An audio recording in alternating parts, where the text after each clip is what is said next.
আসসালামু আলাইকুম প্রিয় বন্ধুরা, আজকে আমরা এই মুহূর্তে আছি একটা পুরাতন প্লাস্টিক ফ্যাক্টরিতে, যেখানে পুরাতন অব্যবহৃত প্লাস্টিক গুলা তারা কিনে তারপর বিভিন্ন প্রক্রিয়ার মাধ্যমে বাজারজাত করার জন্য প্রস্তুত করা হয়।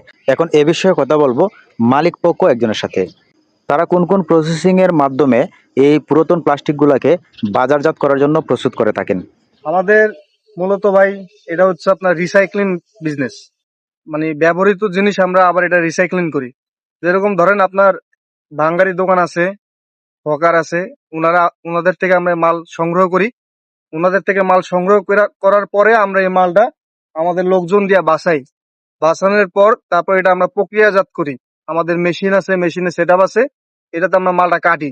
কাটার পর আমরা এটা চিপ সিস্টেম করি। চিপ সিস্টেম করার পর মানে কাটিং করে ছোট ছোট কাটিং করি। কাটিং করার পর এই মালটা আমরা বিভিন্ন যেমন আপনার বোতল মালটা আমরা বিভিন্ন চায়না ফ্যাক্টরিতে দেই। এই মালটা আপনার দেশের বাইরে এক্সপোর্ট হয়। আর এমনি আপনার অন্যান্য যে প্লাস্টিকের বোল বালতি এগুলা আমরা এই ঢাকা ইসলামবাগে বিক্রি করি।